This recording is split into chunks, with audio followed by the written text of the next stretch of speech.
that. But today we're going to talk about something a little bit different, and that's some of the psychological barriers, the reasons why smart people fail.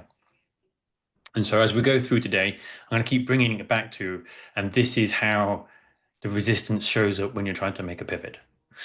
So what I'm going to do first, I'm going to bring us straight up to date. Now, you've already answered that. You don't need to put it into chat. Before we get on, how much you know about work on climate? Yeah, it's like a quite big online community for like networking and also finding jobs in the climate space. So, Neha, what more can you tell us? There are like recurring events like for newcomers, like on a monthly basis, but also like sessions like this one with experts coming to share their knowledge and expertise. Nice. So the other people around the screen are all volunteers from Work on Climate. And Neha is our host.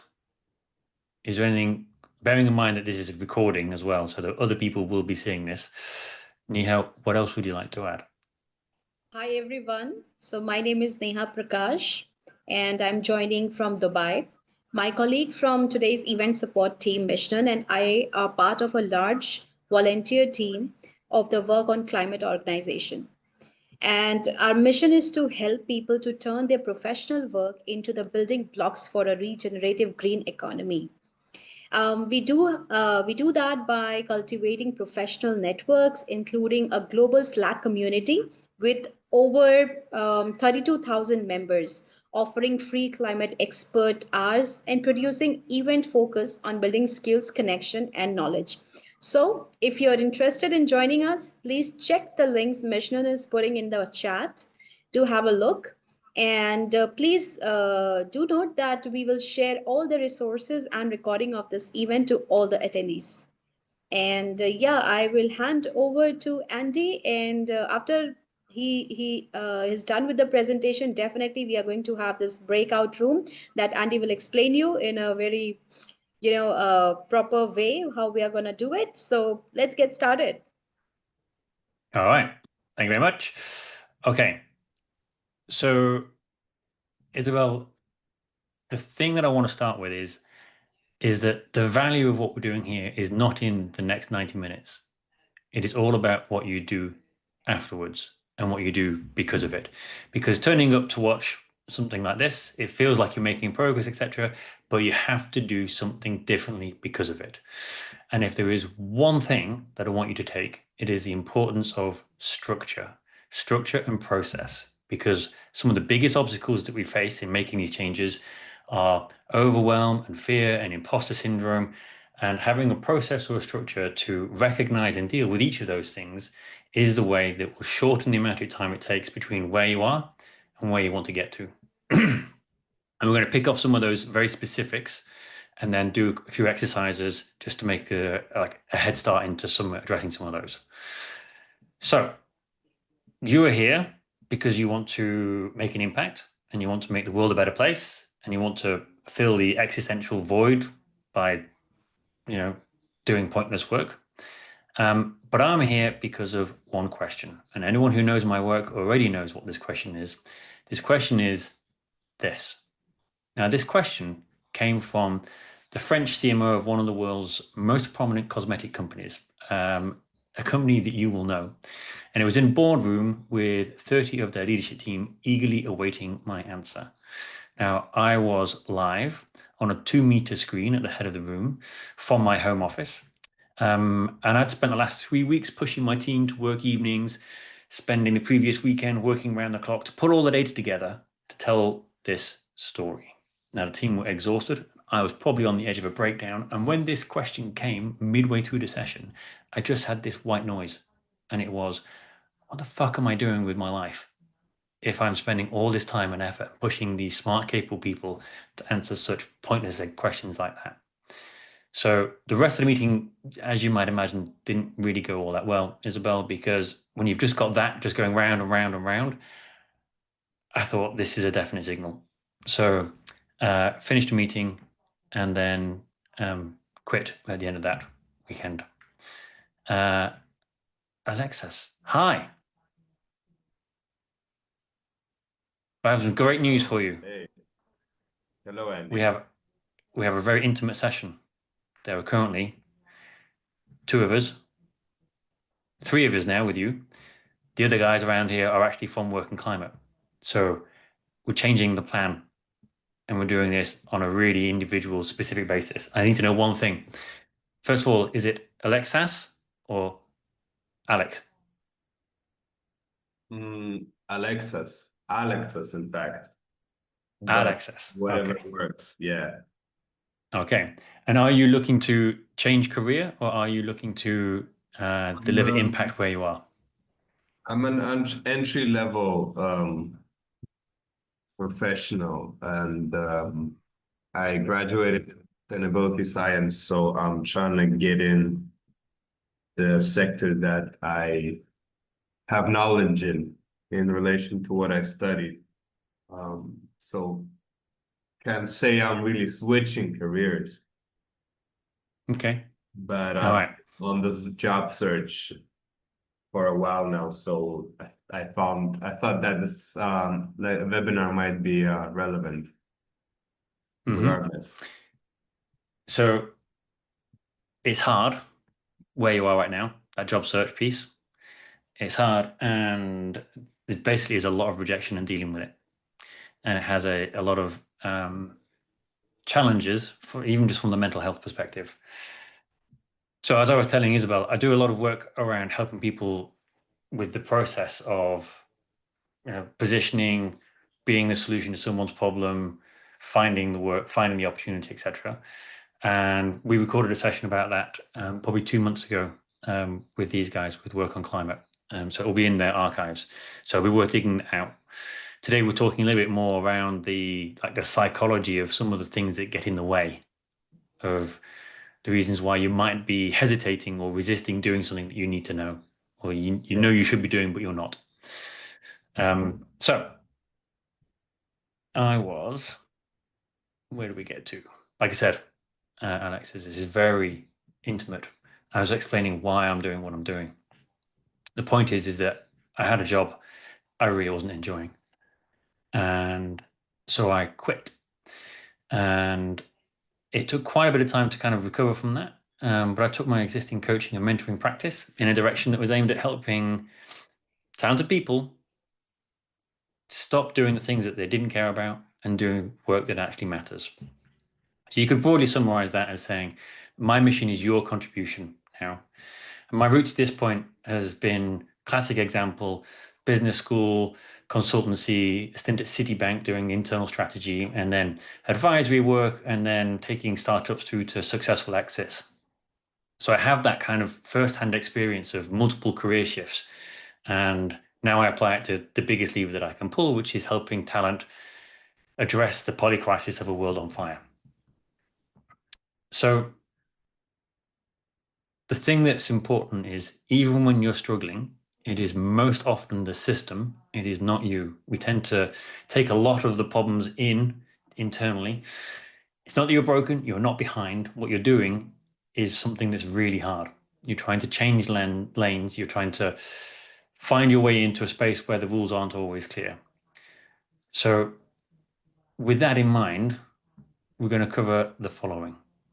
We have to navigate something called the dip. Now, the dip is real. It is not just you. We'll take a look a little bit about what I mean by this. But most importantly, we're going to cover what I like to think of as the 4 horsemen of your failure. And the 4 horsemen of your failure are the reasons why you as an individual struggle and find it difficult to make the progress that you want. Now, they don't always apply equally to all people, but at some point, it is likely you're going to experience one of these things. And so I want to briefly describe and introduce each one, and then talk about ways and processes to follow it and to solve it. And then we're going to try something that I haven't done before. We're going to try an experimental follow-along process with doing some live LinkedIn work. So after the break, you're going to need your own LinkedIn page up on a browser, and then we'll give it a go. I think it's going to be a lot easier because there's only 2 of us. I planned on doing this with about 100 people, and I was thinking about different ways we can make all this work, etc. But I am confident, and confidence always becomes before a fall, so we'll have to see. But I think it's going to be fine. Okay, so the dip. First question: have you ever learned to surf? Yeah. Okay, Isabel, have you tried? Okay. All right, good. Hopefully then this is going to be a little more easy to relate to. So I also did this back in the day.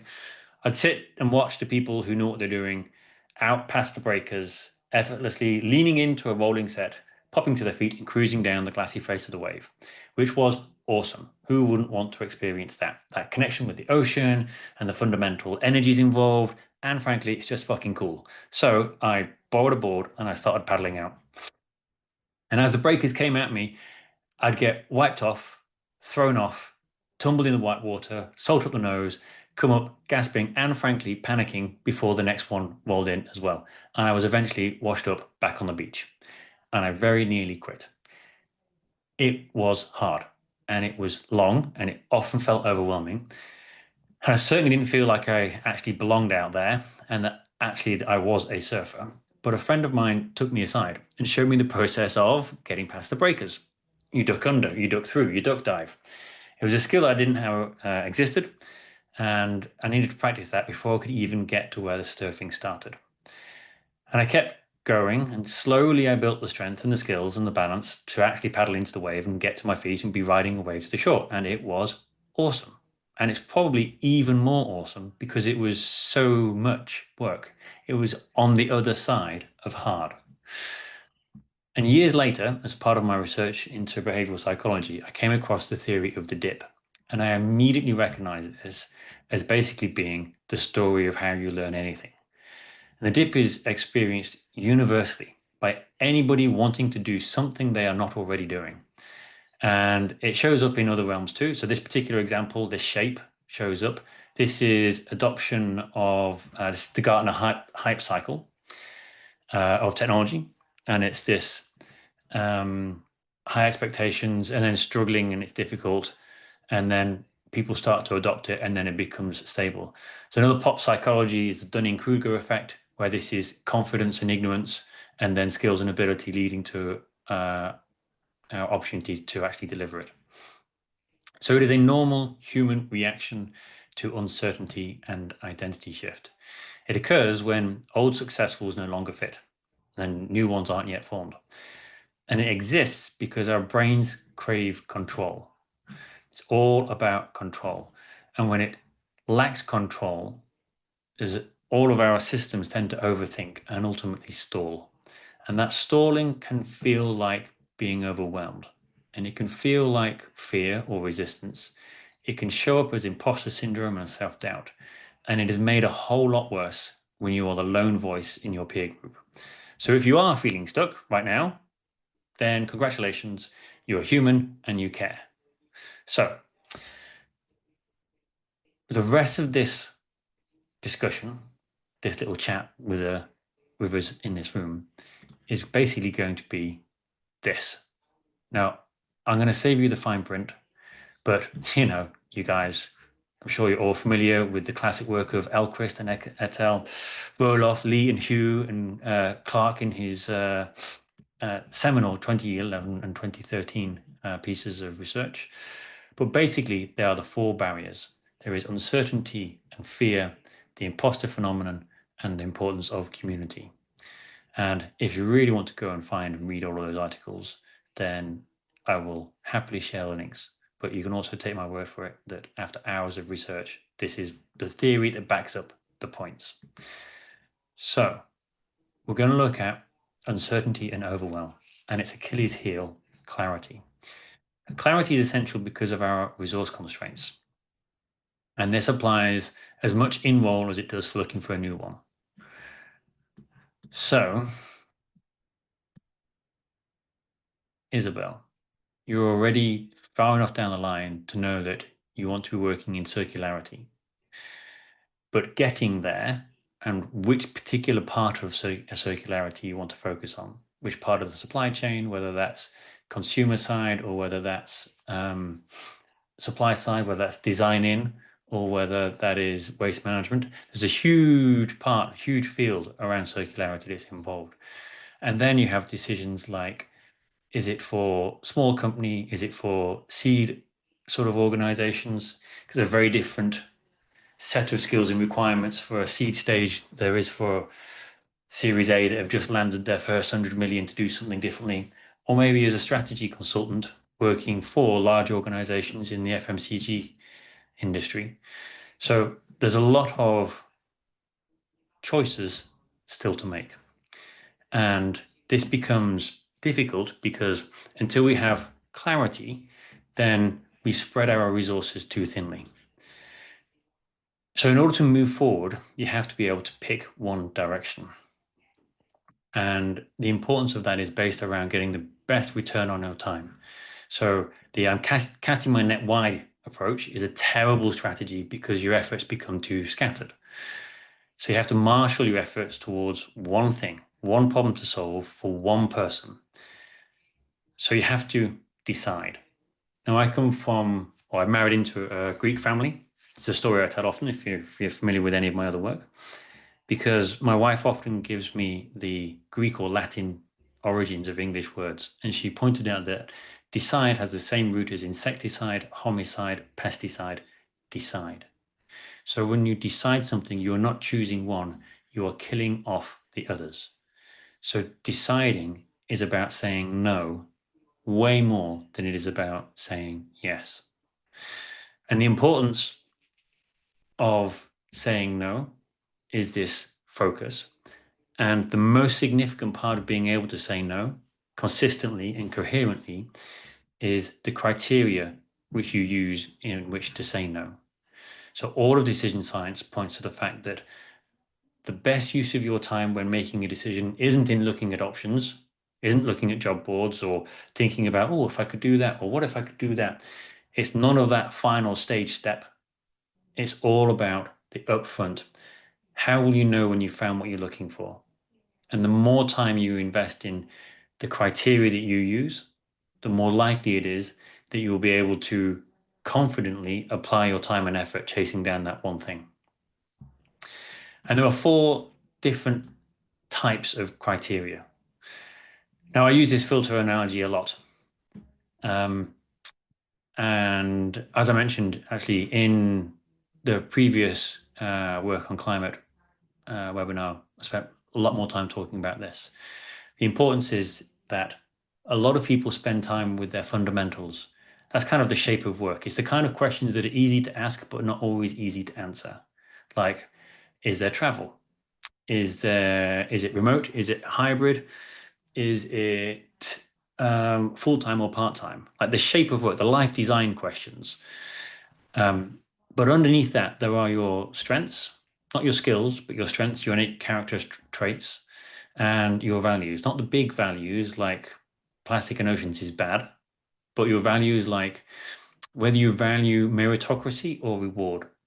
Because if you value meritocracy, you're far more likely to find a degree of alignment in a smaller organization. Because when the client is making a demand for Friday morning, everybody is working on Thursday night because there's only 10 of you there. So it's much more meritocratic. Whereas if you're looking for reward, then a large strategy consultancy that has a 360 review cycle every 6 months that then scores your performance against a whole bunch of criteria and then maps you on a bell curve and then rewards the top 10%, you're far more likely to find a degree of fit there. And so these like sets of criteria enable you to say no to, I don't want to work in startup world, or no to, I don't want to work in large corporate.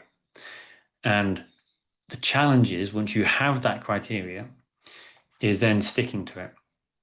Because it's so tempting to say, oh, I probably could do that. But the more you open your eyes to I could or I could, the harder it is to then craft a narrative, to position yourself, to work towards finding the 5 people who will be your future colleagues or collaborators or co-founders. So right at the bottom is our concept of self. Now, self in terms of identity is critical, because people don't do things because they think they should. People do things because of an emotional connection to who they think they are. That's kind of all of marketing exists for this. Things like, and now coming back to that surfing example, think about the amount of brands which associate themselves with surfing, and what that tells you about the identity of the people who they're marketing to.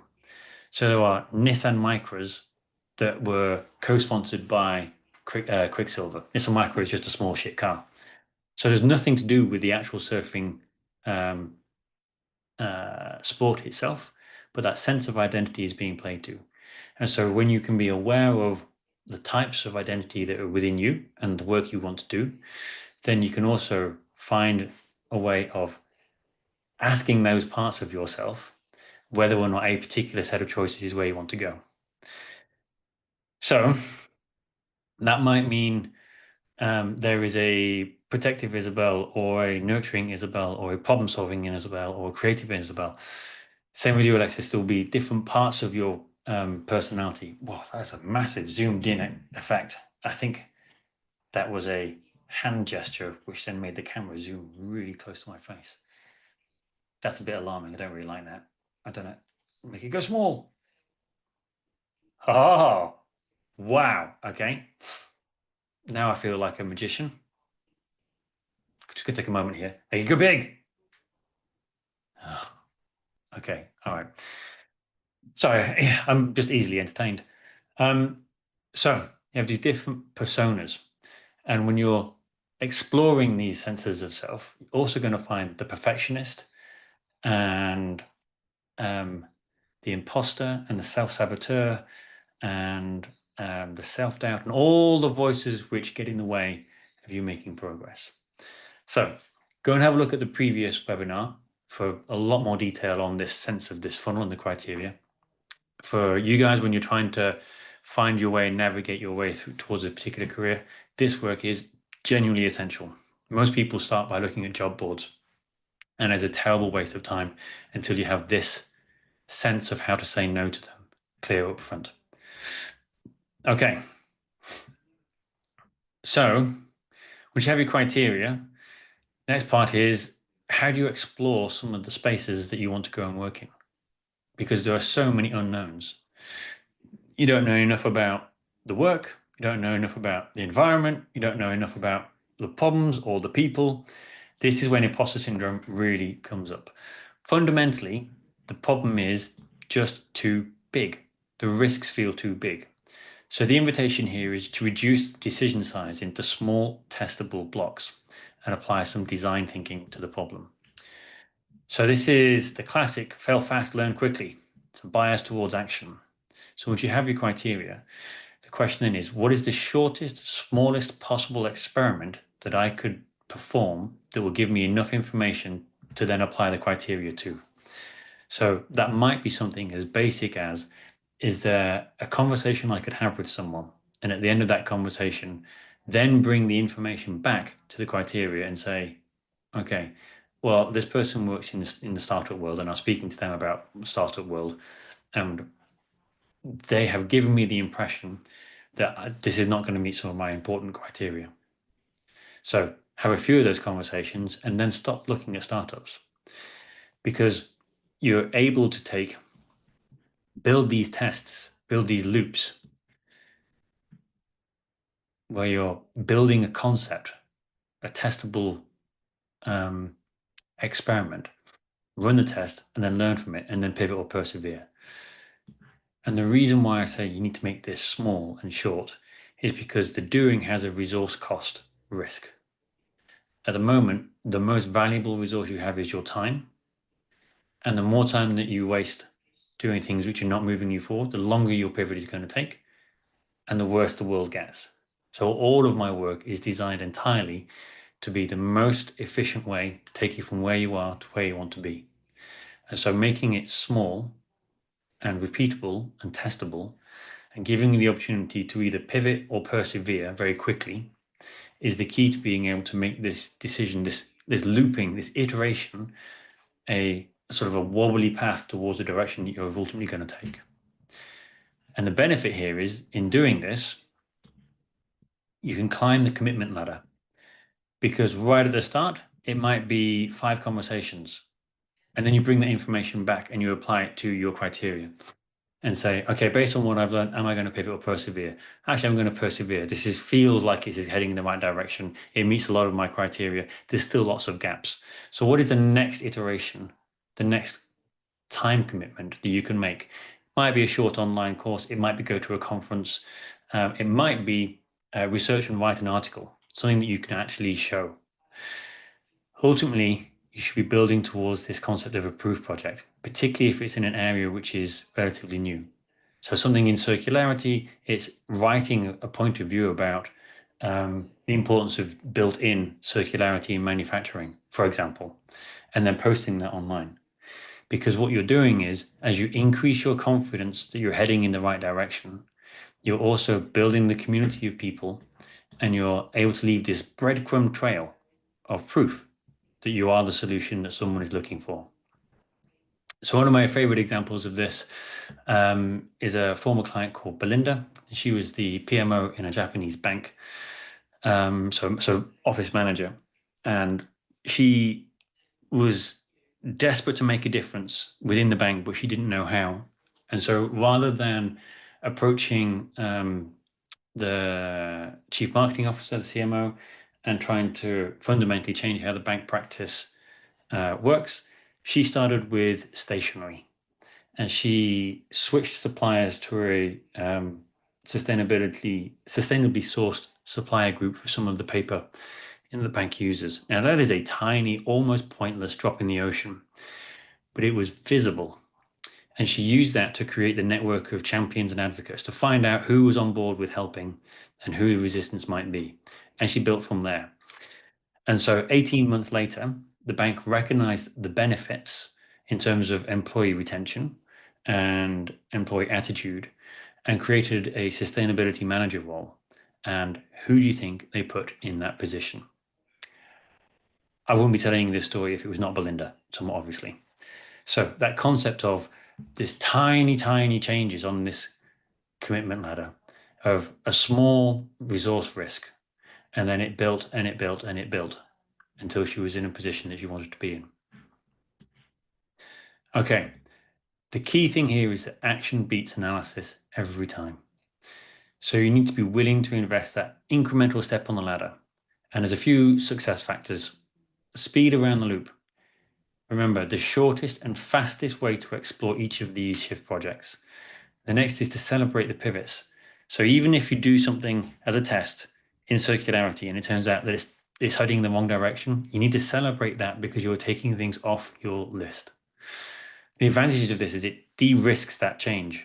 So instead of saying, I'm going all in on this one thing, which can be really difficult in terms of that sense of regret that you might have ticked the wrong thing, and you're sinking a huge amount of time into learning about stuff that's not going to help, it takes that change away.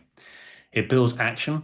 Action builds action, as you probably know, and it gets you excited because you're actually taking and making progress towards the destination that you want. So you can build a clear pathway, but the next biggest barrier to actually doing something about that, to taking a step towards moving from the concepts to the concrete, is big reveal, fear, and its counterpoint, action. So, fear. Fear is a funny thing. Client of mine, let's just call her 70% of everyone that I work with ever, or if you want a snappier name, let's just call her Julia. Spent 3 months fine-tuning her CV. Fonts, phrasing, formatting, immaculate. She'd sent it out and got feedback and advice. She'd carefully researched the perfect templates, but she hadn't actually sent it to a single role. The question is why? Because underneath all of that productivity was fear of rejection, fear of what if I get it and I'm still not happy, fear of being exposed as not really the expert she appeared to be on paper. It wasn't a loud shouting fear, it was quiet and convincing. It told her that she was being sensible and strategic and careful, and she was slowly building up to making sure she had the perfect assets before she made a risky move. But really, she was stuck. So, this kind of fear, it warps our thinking. It exaggerates the cost of action. It downplays the upside of moving forward, and it completely ignores the cost of doing nothing. So the ancient Stoic philosopher, back to the Greeks, although I think actually it might have been Roman, Seneca, he used to simulate his worst case scenario by eating cheap food and wearing rough clothes just to prove to himself that he could survive his worst fears, and that to remind him that it wasn't as bad as he imagined. Now, our version is a little bit more modern, and it involves fewer scratchy tunics to wear, but it is just as powerful. So we're going to do this now. We're going to do it live. So you need a pen and paper. And I'm going to ask you to wave a pen and paper if you have one. Yes, Alexis. Alexis, yeah, okay. Isabella's panicked. She's gone off camera. No, And you can imagine I'm one of grabbing. those scenes where they're like just throwing through the entirety of the room, just scrabbling about, throwing books and paper and everywhere, shouting, "Where's my fucking pencil?" No, okay, you good? All right. Like I say, overactive imagination sometimes. Okay. Now we're going to do this exercise, and we're going to use forced brevity. Now, forced brevity is a classic coaching tool, which basically just means doing something really complicated in a really short amount of time so that people don't overthink it. So we're going to do that. We're going to do this whole exercise in 15 minutes.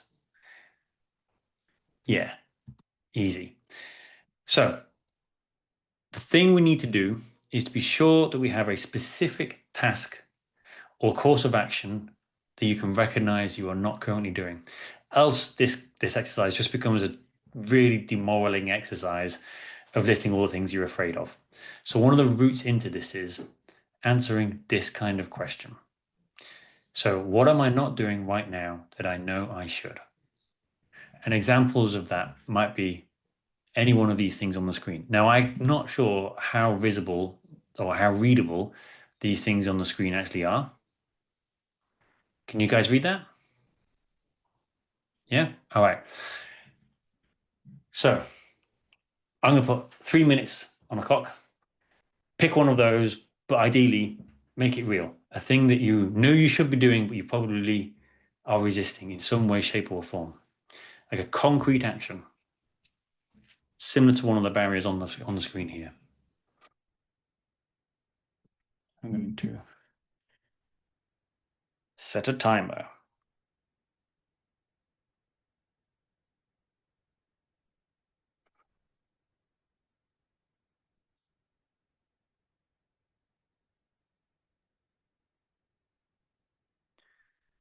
Okay.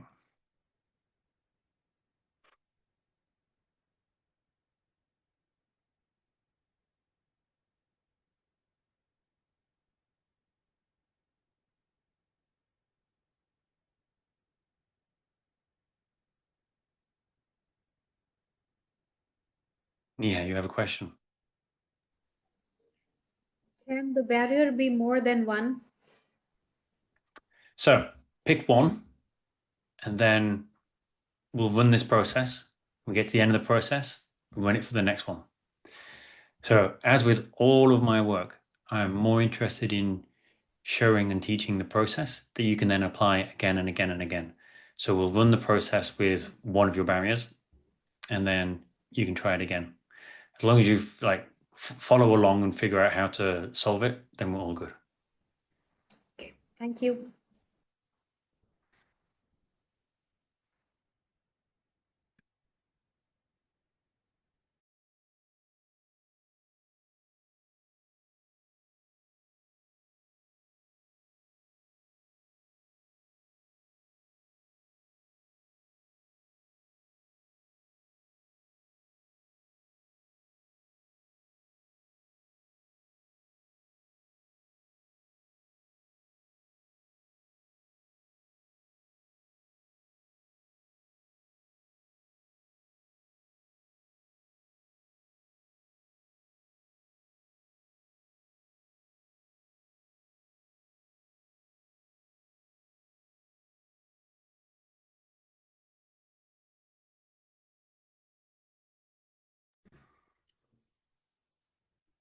Okay.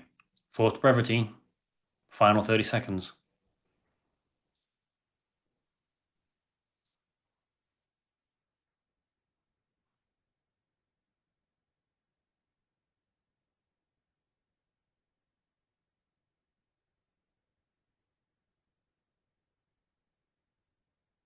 Isabel, how are you getting on?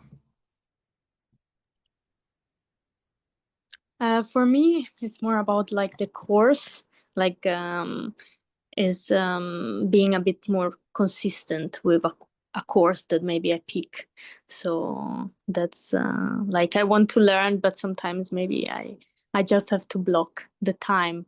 So that's something actually I was trying to do today, to plan on Google Calendar my week better with all the things that I want to do, whether it's like just networking or like learning. So yeah, that's a bit the buyer for me at the moment. Okay. Okay. All right. Alexis, how are you getting on?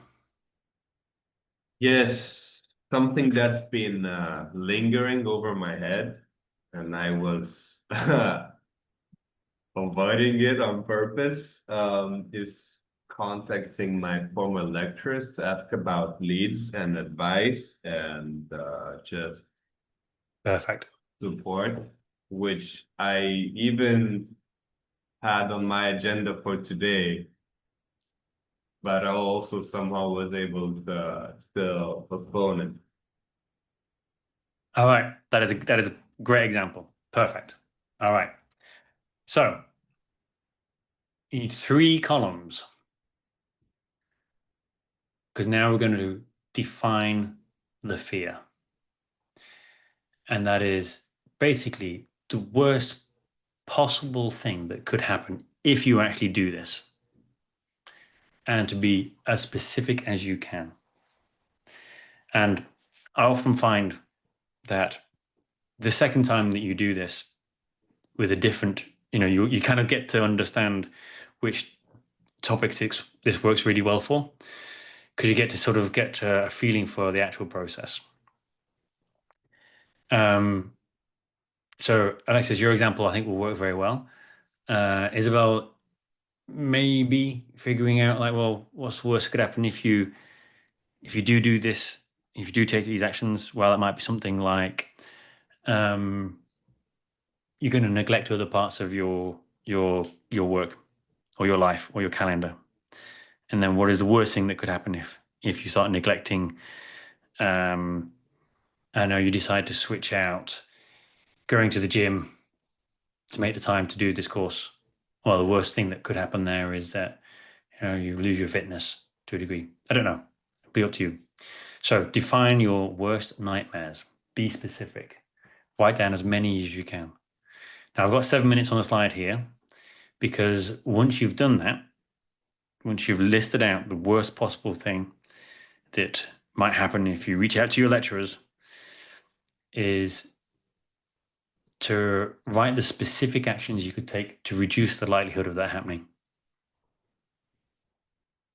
So if you're concerned about losing fitness at the gym or neglecting a different part of your life, then one of the things you could do is shift that to a different part of the week. You could outsource some of that work to somebody else, or get support, or get buy-in from a partner or significant other to support you. And then if this situation does happen, if the worst possible thing does happen, then how reversible would it be? What could you do in order to get back on the right track? So if you do end up neglecting going to the gym for a few weeks, then how could you reverse that? And that might be something as straightforward as, well, between now and Christmas, you're going to stop going to the gym, but then in January, you're going to double down and go to the gym more frequently. Any questions on that? All right. So define, prevent, repair.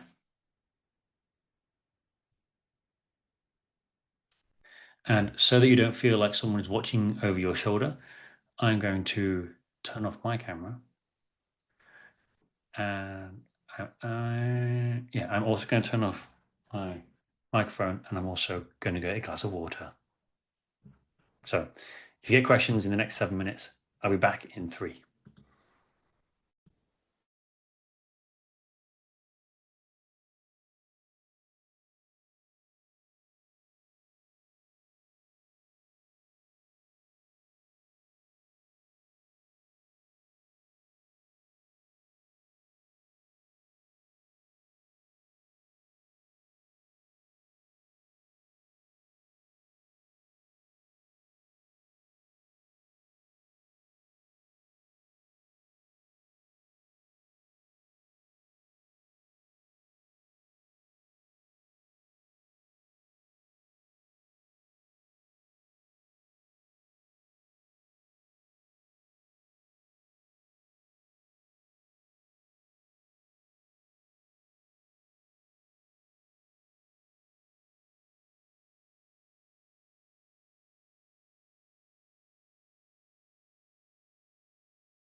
Okay, final minute or 2.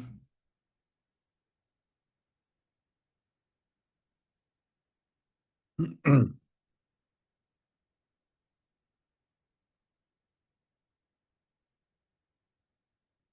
are you getting on, Isabel?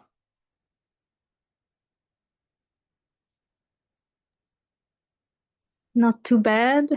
I don't know if it's like a valid answer that for me, like that the fear is about the courses, that I'm not consistent enough.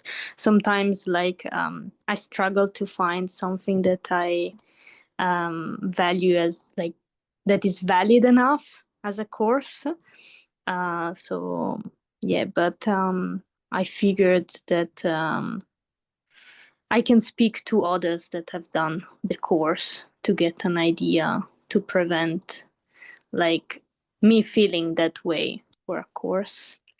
So that's what I'm doing. For example, recently I spoke to 2 people that gave me feedbacks about like a master class that I'm looking at. So that could be the kind of prevent from me feeling this way. Yeah. So would I be right in framing that the fear is that you're going to waste some time? Yeah, probably that's the deep hidden reason. Yeah. Okay. And you could prevent that possibly by getting some advice from other people who have done the course to see how well it matches up. Yeah. And okay. Yeah. All right. The final part is to reverse this fear and think about the benefits of even a partial success. So if you try and it fails, what will you have learned anyway?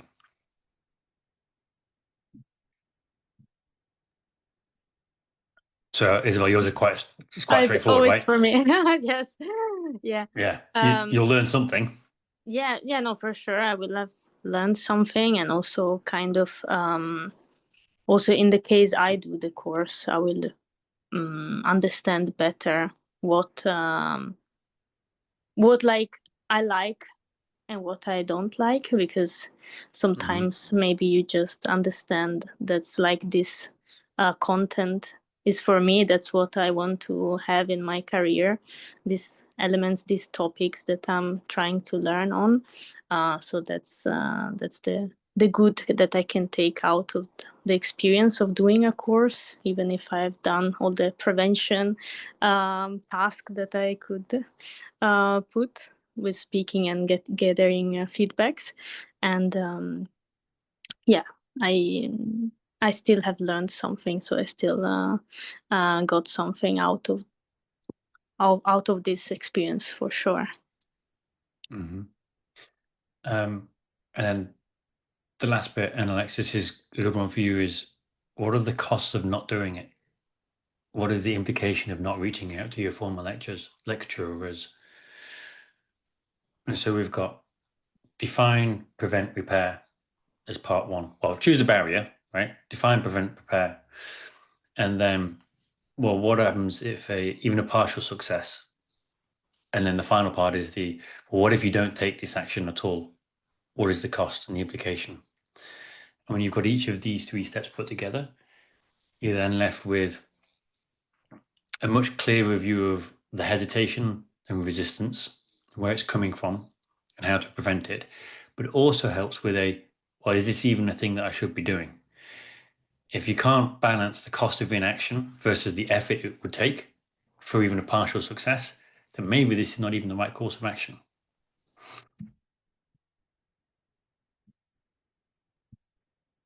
What did you get, Alexis? Hey, so, well, if I texted my lecturers and let's say it didn't pan out and worst case scenario occurred, they, I guess, wouldn't answer at all. I found that to be worse than them, for example, being negative or rude about it. I think silence is more unsettling in this case. And if I were to reduce the chance of that happening, this one's a bit, wasn't sure if I could do much about it, except other than mentioning the importance of them replying as I write the email, and that whatever their answer is, it will be of use of me to me heading forward, whatever they would say. Then the other two parts, reversing the fear. Oh no, there was the final question. I actually didn't consider that because I thought it was irrelevant. I don't remember what was that in defining the fear. Repair. How might you reverse this issue? You're Yeah, right. It's less well, relevant there. there's little to repair over there. Yeah. But the benefits of it, if I actually am texting, I'll speak into it as I will do it. They will provide me perhaps leads or valuable knowledge or even, I mean, even opportunities. Then the successes and the cost of inaction, of course, are missed opportunities, lost insights, and valuable perspectives, which I need in this question. Okay, so because we have our small group, intimate point of view here, I'm going to, if I may, just offer a bit of advice on this, because this happens all the time, right? I'm going to reach out to these people, and it's really hard because I get it all the time. And my job is to coach people with exactly this kind of question. And I get probably 10 to 15 questions of, can I have conversation with you? Or can I take your point of view? Or can I pick your brains for? And bluntly, the answer is no. Because unless you can ask a smart enough question that makes it easy for me to answer, then you go to the bottom of the list. So when you're trying to prevent silence, the smart thing here is to really craft your email well enough to make it easy to answer. And there's a couple of really great ways of doing this. The first one is to ask an A or B question. So the work is on you, right? You get to a point where you have an A or B type of question, and ideally make it as close to their degree of expertise or their field of interest. Because the best help isn't going to come from one conversation or one email or one answer. What you're looking for is an ongoing relationship. And you start that with the lowest cognitive effort on the other person's behalf. So that might be, I've been really inspired to get into, to follow through with what I was learning during our time in our course. And I've been thinking about this book or that book. Which would you recommend? And that's a little bit of a silly example, but like a this or that. Because that means that their reply is, that's great to hear. Alexis, oh, I think this. Brilliant. Wait a week, then go back and go, I read that book. It was really helpful. Thank you so much. And I also thought, ... And then you're in. And that's rather than sort of starting by saying, hey, can I just ask you a completely open question that you've got to do all the thinking about with not enough context to give me a meaningful answer? Fucking no chance. So start with something which is really easy for them to answer. And then incrementally don't make it up, because if it's not genuine, it's obvious. But if you do get a recommendation, do read the book, or take the course, or speak to the person, or whatever the A or B answer was. Actually do that, and then go back to them and thank them for what you've learned. Tell them what you've learned from that, because people love to hear that, right? And then the next question, or ideally, this is harder, takes a bit more time, but if this is going to be someone who's going to be really useful for you to help sort of open doors and elsewhere, think about a thing that they might find useful from you. Now, when you're at the beginning, that always feels like it's impossible. But what you have and they don't is time. So you can do the legwork about the researching into different points of view that is in their field, and then bring together a synopsis of, a couple of articles that are kicking about in their field and go, hey, also, I saw this and I thought A, B, and C, which is kind of related to what, we were doing in your course, or in some way connecting it to them, bringing them something of value. Yes. So you're suggesting to bring in something that's off topic, but maybe in their expertise or in interest. Do you know if this place is open to picking up early career people? Do you know? Yes or no? And question, and by the way, oh, I read this article. So start with an A or B, start with an A or B, not a yes or no. Because if the answer is do you know? And they just say no. Well, then you fucked. Where do you go from there? You're always playing. So I used to work in sales, and you're always playing an open question to lead into the next conversation. And so there's an element of, would you say A or B? And then you've got an action that you can take based on that. And then the follow-up conversation, the follow-up email is to say, oh, thank you for recommending B. I did that. I took that action, and I learned this, and it was really, valuable and useful. Great, thank you very much. And this is what I mean about this next bit's quite hard. But if you can think of or find something which they might find useful. So because you've got the time on your hands in a way that they don't, if they're in a particular field, then what can you build or find out about something that is happening in their field and go like, I noticed this, in looking into this particular area, I found that so and so and so and so are talking about this thing, which is, have you seen that? So you're showing that you are not just take. You're trying to bring something forward to them as well. Right. So that bit is, like, make no mistake, that bit's hard. But start with ask an A or B, and then develop a conversation rather than just, hey, what advice would you give? Because it's just too hard for someone to actually sit down and, like, for that to be useful to you, there's an hour's worth of work, and they need to know both you and where you want to go really well in order to actually make any meaningful recommendation or insight. And that people don't have an hour, but they will get an hour when you've built this, like, social capital. Does that help? You know what I mean? Yeah. I'm following. Something Okay. to take home. Yeah, something to ponder on. Thanks. Yeah. Okay. Great advice. Thank you. Okay, so hey everyone, let's make breakout rooms in groups of 3. No, we've got one. Okay, we're gonna skip breakout rooms. It was basically that chat right there. Done. Splendid.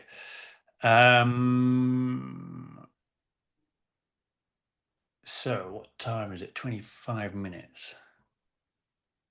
Okay. We're gonna do this. We're going to talk a little bit about imposter syndrome. This is the third of our 4 horsemen of your failure.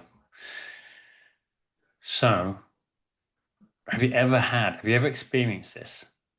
Like that fear of being found out, that actually you're not exactly the smart person that everyone thinks you are, or as capable as everyone thinks you are, or even, you realize that, or you're feeling that you're not going to apply for a job because everyone else has got more experience or something similar. Now, I'm not going to put you on the spot because there's only 2 of you, but normally in this part, I like, give me a sense just around the screen, and basically everyone says like, yeah, I've been there, and I know that because 65% of people, 75% of women have experienced this in the last 3 months. And it's this cognitive flaws that we have. Back to behavioral psychology, there's something called the spotlight effect, where we overestimate the extent to which people are watching us because we are the leading role in our own life's drama, right? So there's loads of really clever research which looks at the extent to which people think that they are being noticed versus the reality of no one actually cares. But that plays into this imposter syndrome because it gives us the impression that everyone is always watching us. And then we have this confirmation bias on top of that, which filters out the praise and it collects criticism like it's a hobby. So we have this swinging cycle of over preparing and procrastinating, and then chalking any success just up to luck. So when we add in this workplace culture that prizes revenue over method, it hides vulnerability, and it rarely talks about self-doubt, it is no wonder that so many of us end up wondering if it's just me alone with these kind of worries, and it's not. So once you start to realize that, you can start to reframe your perspective. Everyone experiences this. And in the workplace, especially, the work power dynamics are not in our favor. So we have the opportunity to think of this differently.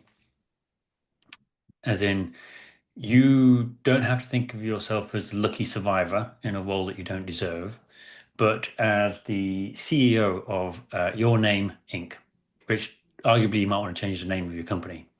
So you're not in a job. You are running a business. You are selling your time, your insight, and your creativity, and you get to choose your clients. You get to decide that your current employer gets some of your time and talent, but so do your friends, so do your family, so do your passions and hobbies. And this subtle reframe changes the power dynamic when you are the owner of what you deliver and you are selling it to your employer, even your future employee. Makes interviews a lot easier when you have this power shift in that you are interviewing them for their degree of fit for you in just the same way that they are doing it to you. So this subtle reframe builds confidence and self-ownership. And with that is this agency. So as part of a resource pack, well, actually, I'll just send it to you. Oh, no, we'll do it through Work on Climate. There's a whole exercise. It's called Becoming the CEO of Your Name Inc. And I'll include a link to that there.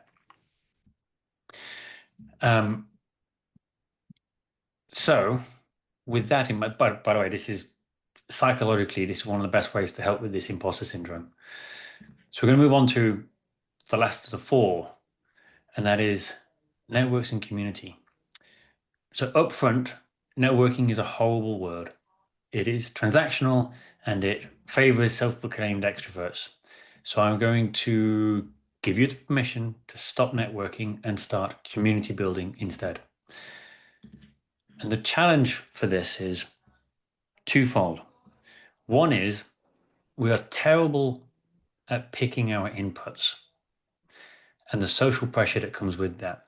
And secondly, we're also very bad at forming useful connections. I'm going to talk about the first bit first. So you might think that your decisions are yours alone, but science and about 2,000 years of philosophy would beg to differ. Now, Jim Rohn famously, in some circles, said we are the average of the 5 people we spend most time with. And there was a 32-year-long multicultural study found that you are 57% more likely to become obese if your friendship group also has an obese person in it. And that 2,000-year history, the Stoic philosopher Epictetus said much the same thing long before the data came in. He said that if you want to improve, be content to be thought foolish by those who don't, which basically means you kind of need to ignore a lot of people in order to do the things that you want to do. And then my secret hero crush, well, not particularly secret, is Nobel laureate Daniel Kahneman. He spent a lifetime studying cognitive bias, and he still admitted that he cannot see them in himself. And that's the point. We are wired to absorb the values and the beliefs and the behaviors of those around us, from colleagues and friends to the social feeds that we scroll at midnight. And this matters a lot when you are trying to change your life, because it's hard to stay brave when your environment says, why would you risk it? You've got a good thing going. Even if you know that good isn't good enough anymore and you want to do something else and you're trying to find your way into a new area, when all of your input and all of your surrounds are telling you that the status quo is good enough, then it's really hard. So the question is, how do you fight back? And that's twofold. And again, both of these are exercises which I can send to you as part of the resource pack. The first one is just being aware of who is in your support team, both real and digital. So the influences that are shaping your thinking. And there's some big questions around that in this support team work, as in, like, have you got someone who plays the role of advocate or champion or mentor in your immediate support group? And if there's a vacancy for any of those roles, then you need to kind of interview and fill it with someone. And then secondly, it's a slightly easier, slightly lower lift, 5 minute a day habit to turn your social feeds into fuel instead of fear. So this is kind of like behavioral design for your future self, not in a manipulative way, but in a way to consciously choose who gets a seat at your mental table. So you'll find both tools. I'll work with the team, the work and climate team, to pull together a list of these things to get stuck into. They're probably an hour each, roughly. So we'll get that sent across to you guys. So that's one half of it. That's the social pressure which is incoming. But the other side is rethinking networking. And that's talking about the 3 C's. And that's kind of where, for you two especially, it's really critical right now. And so there's almost a point, Isabel, where you're looking at courses, is looking at the wrong thing. It's not looking for jobs, it's not looking for courses, it's looking for people. It is the most useful, best return on your time that you can do right now. So we're going to talk mainly about this through the lens of LinkedIn. So you're going to need, this is where we're going to try this live experiment, right? So you're going to need a browser window and your own LinkedIn profile up on screen. And whilst you do that, I was going to talk about the 3 principles of building a community. Not building a network, building a community. Because the network is something that you do to get a job. Yeah, okay, good idea, Isabel. Whereas building a community is the group of people who will continue to enable you to deliver the job once you get it. It's a community of practice. It is the support and advisors and your future peers, collaborators, co-founders, colleagues, whatever you want to call them. It's not an acquisition. It's not a transactional, what can you do for me? You're building, I guess, the hive mind of people who can support you when you are also 3 years into this job. 3 years working into circularity, and you've got a question you can't answer. You drop it out to your community of practice, and you're going to get expertise and points of view that you wouldn't otherwise be able to access. So something I often say to people, well, I used to say, but now I've stopped telling people this because it doesn't really help, is that the best time to build your community is before you need a job. And then it occurred to me that most of the people that I'm trying to help are people who are needing a job. And that kind of advice is a little bit like saying, the easiest way to get somewhere isn't to start from here. So it's not all that useful. So 3 principles. First of all, curiosity. You do not have to be the expert. In fact, asking smart questions is far more valuable than pretending to have all of the answers.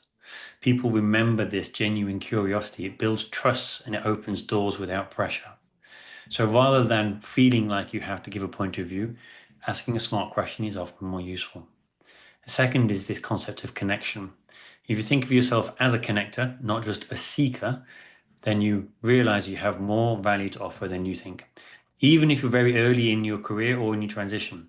Maybe it's a podcast or a link or simply saying, oh, you should meet so-and-so, because you've seen these connections across the community in which you're trying to build.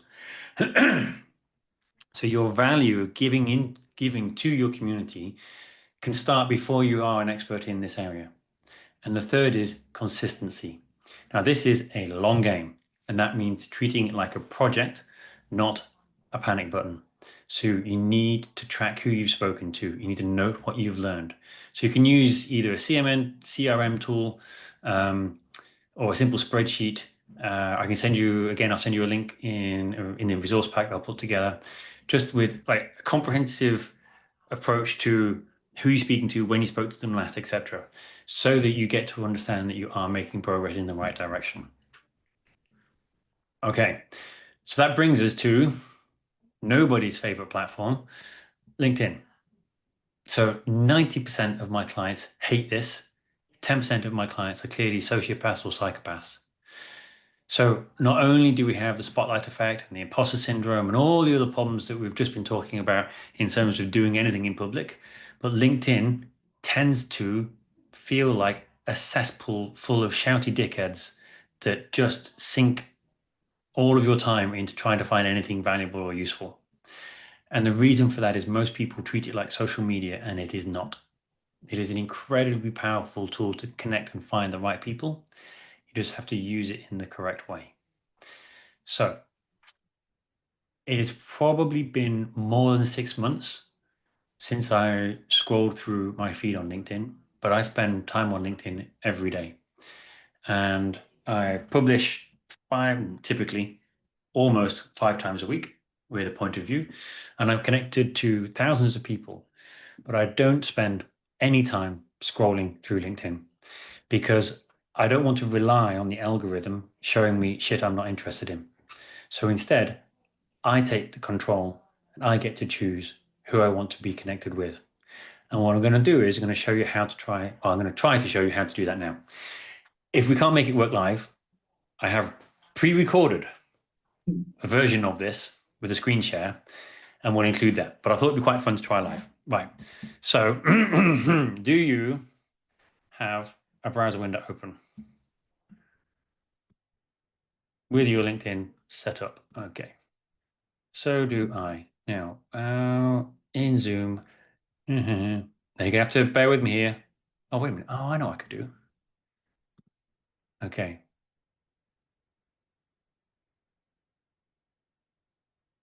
Does it work like... Oh, hang on. So basically, I want to share my screen as well. And I've just realized that maybe I could just do it like that. Does that work? You see my profile on screen? Yeah. Okay. All right. So what we're going to do is we're going to build your own feed. And we're going to take 3 people.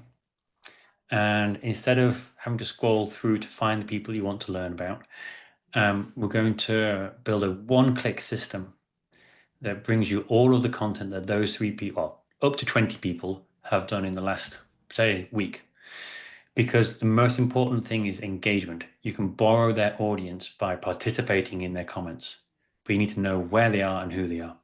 So if you go to search, click in search and just press return. It brings you up the advanced search filters. And I'm going to look for posts. And I'm going to from member, and I'm going to add in a LinkedIn profile. And I'm going to build this one-click system is going to be all about green finance. And so there was a great writer called David Carlin. So I've just got his profile. Did that work? Show results.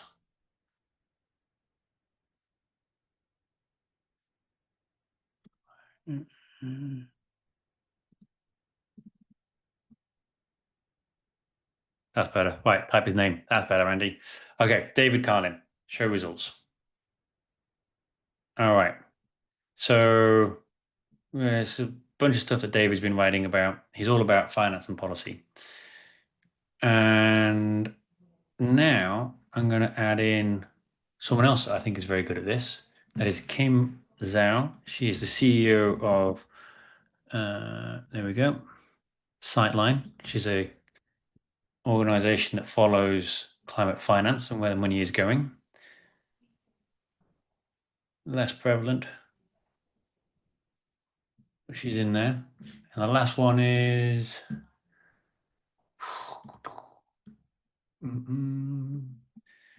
this person here.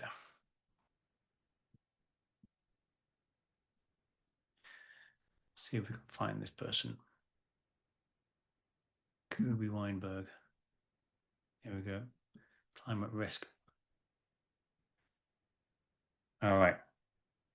Now I'm going to only look at the past week. And now I've got this curated list. Obviously, David appears to be the most prolific here. I need to extend this. But this group, this filtered list, is everybody that I want to read. These are the world's foremost thinkers at the cutting edge of their practice, giving me like a learning curriculum every day. And the trick is, I'm now going to take this URL. I'm going to copy that URL. I'm going to add it to a notebook.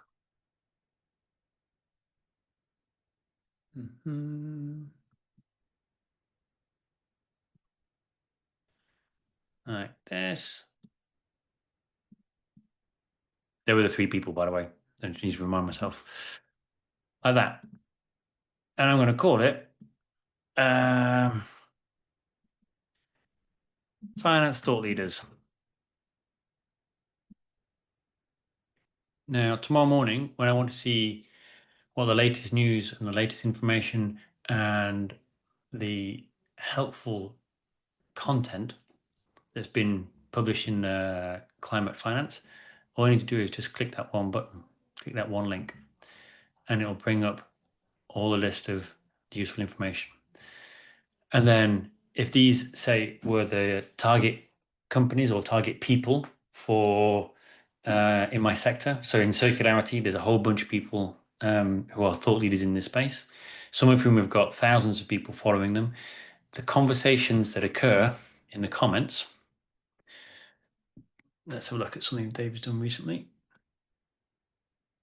Oops, wrong button. So, great resource, thanks for sharing. That isn't any helpful at all. But somewhere in here, okay, so these kind of conversations here, if I was wanting to get into this sort of space around policy and finance, this kind of chat would be massively useful. And so what I could do is I could pop in here and, having read the article that David shared and having understood what Karthik Murthy has been talking about, is to then, if I don't know enough about this topic, is to ask a smart follow-up question. Or if I've at the point where I know someone else who has been writing about this topic, perfect example of like, Karthik, this is really interesting. I saw recently that so-and-so, insert name, has been talking about this too. Connect the two together. Or this reminds me of a great podcast that I heard about this topic. Insert the link. So you can add to this conversation. You can join the conversation without being the expert. And then you are showing up, and your future colleagues, collaborators, or co-founders are going to have eyes on this content too. Because in this case, David Carlin is one of the world leaders in this space. So everyone is part of this conversation. And now you're part of this conversation too. So Isabel, if I was in your shoes, I would spend less time trying to decide what course I was doing, scrap the idea of courses, go straight to the source, find the 20 people who are leading the field in circularity, particularly if you can decide things like, do you want to do design? Do you want to do waste? Do you want to do production? Do you want to do consumer efficacy? Like one of those swim lanes. And if you can't, that's fine. Build one for each, right? And then 15 minutes a day, or half an hour or an hour, depending on how much time you can dedicate to it, and just go through and learn and listen, and then curate and join these conversations. It is the single most powerful thing you can do in terms of building your profile, learning about topics that you want to participate in, and ultimately be invited to the conversation. Because applications and interviews are the easy bit. If you've done this work, if you're clear on your focus and this proposition, and you're joining these conversations, an application and interview is a continuation of that flow. It's not a, have I got the right things? Do I match 10% or 50% of it? Most jobs come from your network. This is how you build your network. Okay, so I probably have 5 different lists. Like I've got a group of coaches that I sort of collaborate with. I see what they're all up to. I've got like lists of all my former clients. I get really invested in where people are up to. And so I check in and see where they're up to, see if I can offer any advice or tips or something. And then I need to stay current as well. So I have one for finance. I think I have a couple of generals. So my routine would generally be open up my notebook, click one and scroll through. Click the next one, scroll through. Super quick, really impactful. Okay, we are coming up to time. So I'm going to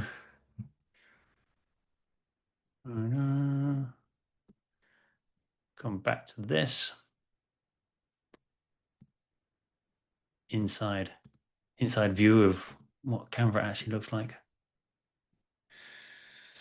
Okay, so what I want to say, start with the listen, build these lists, and then comment, then curate, which is bringing in ideas from reposts or other things that you can see, and then worry about posting on LinkedIn. Everyone always thinks that LinkedIn is somewhere you've got to start shouting about and posting loads of content. It's not. This is where the value is, in joining the conversation. Okay, so to sum up, the dip is real. It is a phenomenon of human learning. And if you ignore it, you will fail because you can't see the problems and the dip, the pitfalls. So everything that you want is on the other side of this dip, and we've covered probably the 4 principal horsemen of your failure and ways to address and mitigate those. Now, like I said, most of this, the benefit of this 90 minutes comes in what you do differently now. So think back of what we've talked about during the last hour and a bit, and think about what one thing you're going to pick up and do differently. I think, yeah, well, since it's just us guys, what I'm going to say is I will pull together a list of links and work with the Work on Climate team to get the recording of this. I'm actually going to run this again tomorrow in a different time zone. So we might end up doing all of it all together, but before the end of the week, probably, we'll be able to pull that together and get it sent out. But if you have any questions, like just find me on LinkedIn and then just ping me a DM because I tend to respond in there. And then in terms of this particular course, this particular conversation, let us know what you think. This is the opportunity to help us shape this a little bit. And we read them all, right?